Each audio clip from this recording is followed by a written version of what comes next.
नमस्ते निवेशक, welcome to growth investing. इतने घबराए हुए क्यों हो? क्या आपकी एसआईपी का पोर्टफोलियो, म्यूचुअल फंड का पोर्टफोलियो, शेयर बाजार का पोर्टफोलियो लाल हो चुका है? क्या चाहते हो आप? एसआईपी स्टॉप कर दीजिए, या निवेश किया हुआ पैसा निकाल लूं, या पोर्टफोलियो खाली कर दूं? लेकिन आपको मैं ये बताऊं कि अगर आज भी हमारे निवेशक ऐसे हैं जिनका पोर्टफोलियो ग्रीन है, तो कैसा लगेगा? कैसा लगेगा अगर मैं कहूं कि आज भी मेरे पास ऐसे निवेशक का पोर्टफोलियो है जो मैं बता सकता हूं कि जिनका कंपाउंडिंग रिटर्न 15% के ऊपर है? तो आपको कैसा लगेगा? पर आप सोच रहे होंगे कि आशीष भाई, हमने भी तो आप ही के साथ इन्वेस्ट किया है और हमारा पोर्टफोलियो लाल है, और आप बोल रहे हो कि कुछ का पोर्टफोलियो ग्रीन है। ऐसा क्यों? ये भेदभाव क्यों? भाई मेरी क्या गलती अगर आप मुझे लेट मिले तो? हमने ऐसे ऐसे मार्केट देखे हैं। निवेशकों ने कोविड देखा है, कोविड पार्ट 2 देखा है, रशिया यूक्रेन वॉर देखा है, डीमोनेटाइजेशन देखा है, जीएसटी देखा है।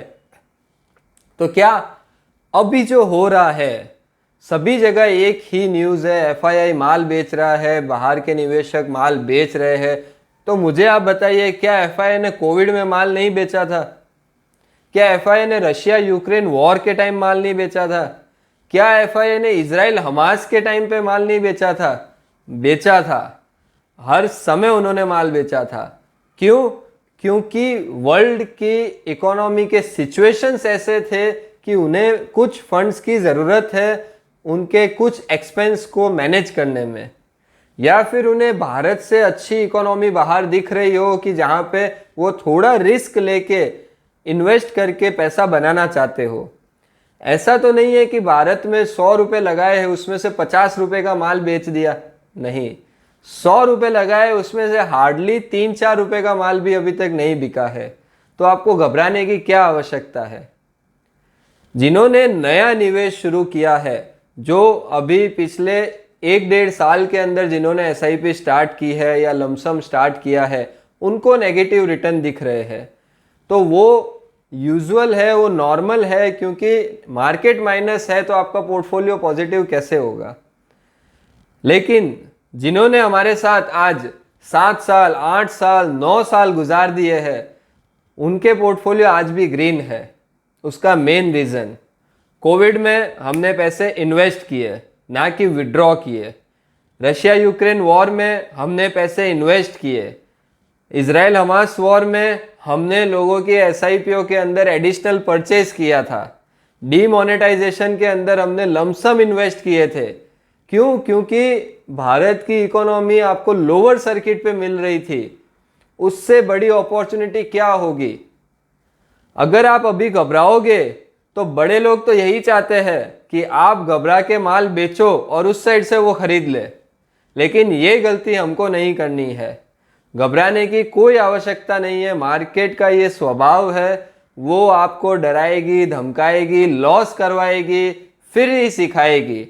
एक टाइम के बाद आपको आपका पोर्टफोलियो नेगेटिव दिख ही नहीं सकता है। आप सोचिए कि जिन्होंने 2017 में हमारे साथ निवेश किया था, आज 2025 में 2017 के भाव कैसे आएंगे? It is not possible. तो घबराने की कोई आवश्यकता नहीं है। मार्केट के अंदर बने रहिए, अपने निवेश को बढ़ाइए। मंथली एसआईपी में एडिशनल परचेज कीजिए, खुद की तरफ से और योगदान दीजिए। एसआईपी हो सके तो डबल अमाउंट कर दो। जब तक मार्केट ऊपर नहीं जाता है तब तक एसआईपी का अमाउंट आप डबल कर दो। साल, 1.5 साल, 6 महीने जो टाइम है तब तक के लिए आप डबल कर दो, फिर वापस नॉर्मल पे आ जाना। हो सके वीकली एसआईपी स्टार्ट करो, या सबसे बेस्ट है डेली एसआईपी स्टार्ट करो। रोज एक अमाउंट फिक्स कर लो कि मुझे 1000, 500 या 2000, 10,000, जो आपको कंफर्टेबल है, डेली मार्केट के अंदर एसआईपी स्टार्ट करनी है। और ये एसआईपी तब तक चलने दो जब तक मार्केट वापस ऊपर नहीं आता है। देखिए, बहुत पुरानी कहावत है, समय है बीत जाएगा।